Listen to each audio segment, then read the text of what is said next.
മൂത്ത കൊച്ചിനാണ് സുഖമില്ലാത്തൊരു കൊച്ചാണ്. അതിൻ്റെ കുഞ്ഞുങ്ങളാണ് ഈ 3 പൊടി കുഞ്ഞുങ്ങൾ. ആ തള്ള പോയി അവർ വീട്ടുജോലി ചെയ്താണ് അവർ ഇവിടെ കുടുംബം പുലർത്തുന്നത്. ജാമ്യമായിട്ടുണ്ടെങ്കിൽ ആ വീട് ജപ്തി ചെയ്യുന്ന നില സാധാരണഗതിയിൽ സ്വീകരിക്കാൻ പാടില്ല. ഇത് മുഖ്യമന്ത്രി നിയമസഭയിൽ പറഞ്ഞ വാക്കുകളാണ്. 10-20 ദിവസമായിട്ട് ഞങ്ങൾ പുറത്ത് കഴിയുന്ന നമ്മുടെ ബഹുമാനപ്പെട്ട മുഖ്യമന്ത്രിയുടെ വാക്കുകളാണ് 2023 വീടാണ് ജാമ്യമെങ്കിൽ ഒരു വീടും നിങ്ങൾ ജപ്തി ചെയ്യരുതെന്നാണ് ബാങ്കുകളോട് മുഖ്യമന്ത്രി പിണറായി വിജയൻ്റെ റിക്വസ്റ്റ്. പക്ഷേ ആ മുഖ്യമന്ത്രിയുടെ തന്നെ കേരള ബാങ്ക് അങ്ങനെയാണല്ലേ, കേരള ബാങ്ക് തന്നെയാണ് കേരള ഗവൺമെൻറ്, കേരള സംസ്ഥാന സഹകരണ ബാങ്ക്. ആ ബാങ്കാണ് ഈ പിഞ്ചു കുഞ്ഞുങ്ങളെയും പ്രായം ചെന്ന അമ്മമാരെയും കൊണ്ട് വഴിയാതരമാക്കിയേക്കുന്നത്.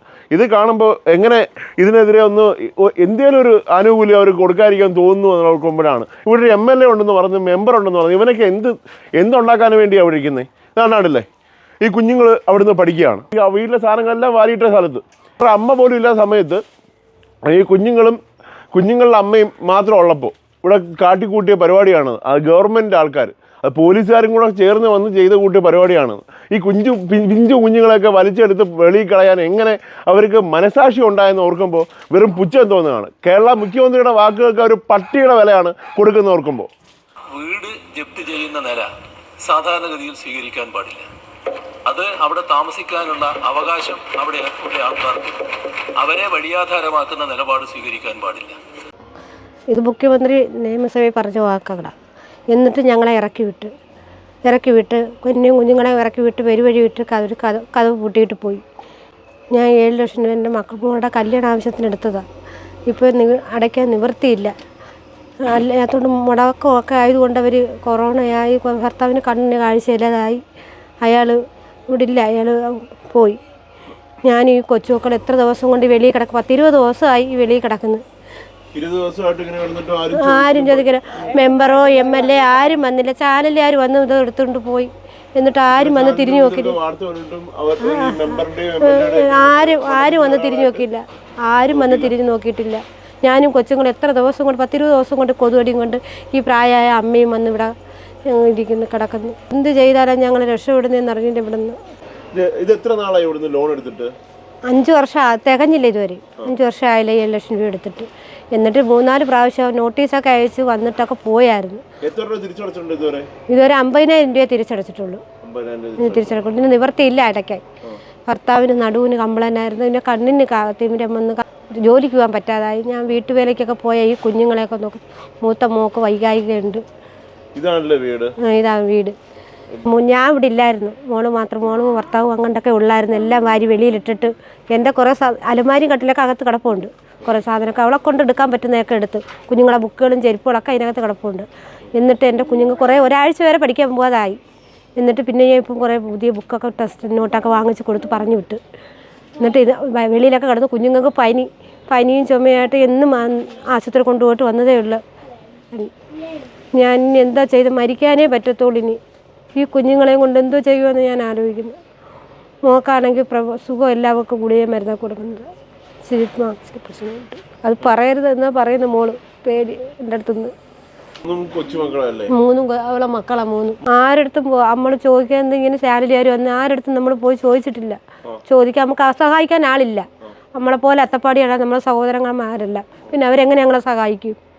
ഞങ്ങളിങ്ങനെ ഇവിടെ കിടക്കുന്നു. ഇനി ഇവരെ ഇനി എന്നിവിടെ ഇറക്കി വിട്ട് ജപ്തി ചെയ്ത് ലേലം വിളിക്കുന്നതെന്ന് അറിയാൻ പറ്റത്തില്ല. എനിക്ക് എവിടെ ഇറങ്ങി പോകും കുഞ്ഞുങ്ങളെയും കൊണ്ടെന്ന് പോലും എനിക്കറിയാൻ വയ്യ.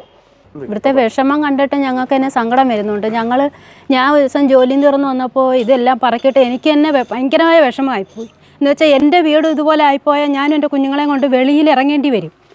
നമ്മൾ ഇതുപോലെയല്ലേ, നമ്മളെയും കുഞ്ഞുങ്ങളെ പഠിപ്പിക്കുന്ന എല്ലാം ചെയ്യുന്നു. എല്ലാവരും ബാങ്കിൽ നിന്ന് എടുത്തവർ തന്നെ കടം എടുത്തതും എല്ലാം ചെയ്യുന്നുണ്ട്. എന്നിട്ട് പോലും ഇവർക്ക് ഇതുവരെ ഒരു പരിഹാരം ആരും കണ്ടിട്ടുമില്ല, ആരും വന്നിട്ടുമില്ല. മെമ്പർ പോലും തിരിഞ്ഞു നോക്കിയിട്ടില്ല. ഞങ്ങൾ ഇവിടെ കാണുന്നവരാ, ഇതുവരെ ആരും വന്നിട്ടില്ല. തിരക്കി എന്താണ് ഏതാണ് ഈ പൊടി കുഞ്ഞുങ്ങൾ ഇവിടെ ഇതിനകത്താണ് കിടക്കുന്നത്. ഞങ്ങളിവിടെ ഇതിലെ രാവിലെ ജോലിക്ക് പോകുമ്പോഴെല്ലാം ഇത് കണ്ടാൽ പോകുന്നത്. വെളിയിലിട്ടാൽ ചായ ഇടുന്നതായിരുന്നാലും ചോറ് വയ്ക്കുന്നതായിരുന്നാലും എല്ലാം വെളിയിൽ തന്നെ. ആ കുഞ്ഞുങ്ങളെ ഒന്ന് അകത്ത് കയറ്റി കിടത്താനൊരു ഇതെങ്കിലും ബാഗ് കാണിച്ചായിരുന്നെങ്കിൽ അത് മതിയായിരുന്നു. അല്ല ഈ കുഞ്ഞുങ്ങളെയും കൊണ്ട് നമുക്ക് എന്തായാലും പോയി ചാവാൻ പറ്റത്തില്ലല്ലോ. കടം എടുത്താൽ എന്തായാലും അടച്ച് തീർത്തേ പറ്റത്തുള്ളൂ. എന്തായാലും നമുക്ക് ഈ കുഞ്ഞുങ്ങളെയും കൊണ്ട് എവിടെയും പോയി ചാവാൻ പറ്റത്തില്ല. ആ മൂത്ത കൊച്ചിനാണ് സുഖമില്ലാത്തൊരു കൊച്ചാണ്. അതിൻ്റെ കുഞ്ഞുങ്ങളാണ് ഈ 3 പൊടി കുഞ്ഞുങ്ങൾ. ആ തള്ള പോയി അവർ വീട്ടുജോലി ചെയ്താണ് അവർ ഇവിടെ കുടുംബം പുലർത്തുന്നത്. അവരച്ഛനെ കൊണ്ട് കണ്ണ് കാണാൻ പറ്റത്തില്ല, അങ്ങനെ പല ഇതായിട്ട് ഇരിക്കുകയാണ്. ഞങ്ങളിവിടെ കണ്ടുകൊണ്ടിരിക്കുന്ന രംഗങ്ങളാണ് ഇതെല്ലാം. നമ്മളെ കൊണ്ടിപ്പോൾ എല്ലാവർക്കും കൊടുക്കാൻ പറ്റത്തില്ല. നമ്മൾ ഒരു 5 കിലോ അരിയായിരിക്കും ചിലപ്പോൾ വാങ്ങിച്ച് കൊടുക്കാനേ നിവർത്തി കാണൂ. അല്ല, ഞങ്ങൾ കൂലി പണിക്കേ പോകുന്ന ആൾക്കാരാണ്, അല്ലാതെ ഒരു വലിയ മാർഗ്ഗമുള്ളവരല്ല. അല്ല, ബാങ്കിലോ അവിടെയോ ഇവിടെയോ ജോലിയുള്ളവരാണെങ്കിൽ നമുക്ക് അത് കണക്ക് കാശ് കൊടുക്കാം. ഞങ്ങളെ കൊണ്ട് നിവർത്തിയില്ല. ഞങ്ങൾ നേരം വെളുക്കുമ്പം ഓരോ ജോലിക്ക് പോയിട്ട് കൊണ്ടുവരുന്നത്, അതിൽ ഒരു ഓഹരി അവർക്ക് കൊടുക്കാൻ നമുക്ക് കാണത്തില്ല. എന്നിട്ടും നമുക്ക് അങ്ങനെ കൊടുക്കാനേ നമുക്ക് ഒരു ഇതുണ്ട്. ഇത്രയും ഇതായിട്ട് പോലും ഒരു ബാങ്കുകാർ പോലും ഇവിടെ ഇന്ന് വരെ വന്നിട്ടുമില്ല. ഞങ്ങൾ ഒരു മനുഷ്യർ ഇവിടെ യൂട്യൂബുകാർ 2-3 പേര് എത്തിക്കാർ വന്ന് ഇതാ ഇപ്പം ശരിയാക്കും. ഞങ്ങൾ എന്നും വന്ന് ചോദിക്കുന്നുണ്ട് ഇവരുടെ അടുത്ത്, എന്താ ചേച്ചിന്ന്.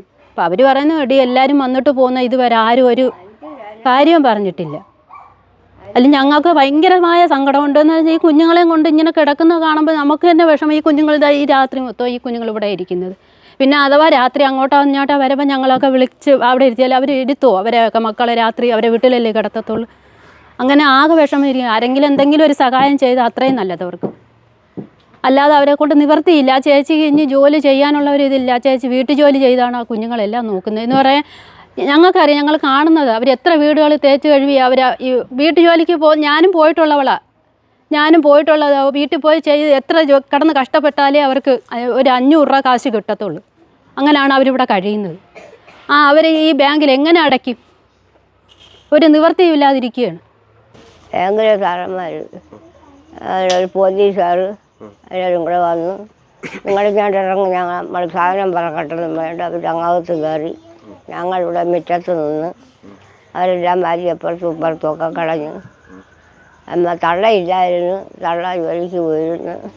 വെള്ളം വന്നപ്പോൾ എല്ലാം അയ്യത്ത് കിടക്കുക, ഞങ്ങളും അയ്യത്ത് കിടക്കുക. 10-25 ദിവസമായിട്ട് യാതൊരു ഉത്തരവാദിത്വവും ഇല്ലാതിരിക്കുകയാണ്. എന്തെങ്കിലും ഒരു ഉപശാന്തി ചെയ്ത് അവരെ രക്ഷിക്കാനാണ് ഞാൻ ആവശ്യപ്പെട്ടത്. 10-20 ദിവസമായിട്ട് ഞങ്ങളീ പുറത്ത് കഴിയുന്ന. ട്യൂഷനോട്ട് വന്നപ്പം പോലീസുകാരെല്ലാം വെളിയിൽ നിൽക്കുന്നത് ഞാൻ കണ്ടായിരുന്നു. അപ്പം അവർ ഉടുപ്പെല്ലാം എടുത്തിട്ട് മാറ്റി വെക്കാൻ പറഞ്ഞപ്പോൾ ഞങ്ങൾ മാറ്റി വെച്ചിട്ട് നിന്നപ്പം പൂട്ടിക്കൊണ്ടുപോയി. അതിന് ശേഷം ഞങ്ങൾ വെളിയിലാണ് കിടക്കുന്നത്. സ്കൂളിലൊക്കെ പോകുന്നുണ്ടോ ഇപ്പോൾ? ഒരാഴ്ച പോയില്ല, പിന്നെ അമ്മ പറഞ്ഞു പോവാൻ. ഈ കാര്യങ്ങളൊക്കെ സ്കൂളിലുള്ളവരൊക്കെ അറിഞ്ഞോ? ഇങ്ങനെ പുറത്താണ് വീടില്ലെന്നൊക്കെ എന്താ പറഞ്ഞവരൊക്കെ? അവര് പറഞ്ഞ് വീട് തുറന്നെല്ലാം ചോദിച്ചായിരുന്നു ടീച്ചർ. ഞാൻ പറഞ്ഞു തന്നില്ലാന്ന് പറഞ്ഞു. നമ്മുടെ കേരളം ഭരിക്കുന്നത് സാധാരണക്കാരുടെ, പാവപ്പെട്ടവരുടെ പാർട്ടിയാണ്. അതുപോലെ തന്നെ ആ ബാങ്ക് സാധാരണക്കാരുടെ സഹകരണ ബാങ്ക്, ആ ബാങ്കും ആ പാർട്ടിയും കൂടെ വഴിയാധാരമാക്കിയവരാണ് ഇവർ. എനിക്ക് സർക്കാരിനോടും സർക്കാരിൻ്റെ പ്രതിനിധികളോടും പറയാനുള്ള കാര്യം എന്ന് വെച്ചാൽ, നിങ്ങൾ വഴിയാധാരമാക്കിയവർ ഇതിലൊരു 2-3 പിഞ്ച് കുഞ്ഞുങ്ങളുണ്ട്. ആ കുഞ്ഞുങ്ങൾ 10-20 ദിവസമായിട്ട് ഈ തണുപ്പത്ത് കിടന്ന് പനിയും മറ്റു അസുഖങ്ങളൊക്കെ ആയി കൊണ്ടിരിക്കുകയാണ്. അവർക്ക് സ്കൂളിൽ പോകാൻ പോലും കഴിയാത്ത അവസ്ഥയാണ്. പിന്നെ സർക്കാരിൻ്റെ ഭാഗത്തുനിന്ന് ഒരു സഹായവും 10-20 ദിവസമായിട്ട് സഹായം ഉണ്ടാകാത്തത് കൊണ്ട് ഞാൻ എല്ലായിടത്തും റിക്വസ്റ്റ് ചെയ്യാണ്, ഈ അമ്മയും ഈ പിഞ്ചു കുഞ്ഞുങ്ങളെയൊക്കെ സേഫ് ആക്കാൻ വേണ്ടി നിങ്ങളുടെ എല്ലാവരുടെയും ഒരു സഹായവും സപ്പോർട്ടും എന്തേലും രീതിയിൽ നിങ്ങൾ സഹായിക്കുമെങ്കിൽ വളരെ നല്ലൊരു കാര്യമാണ്. ഞാൻ എന്തായാലും ഇവരുടെ കോൺടാക്ട് ഡീറ്റെയിൽസും മറ്റുള്ള കാര്യങ്ങളൊക്കെ കമൻറ്റ് ബോക്സിൽ കൊടുത്തേക്കാം. ഹെൽപ്പ് ചെയ്യണം, അതുമാത്രമേ എനിക്ക് പറയാനുള്ളൂ.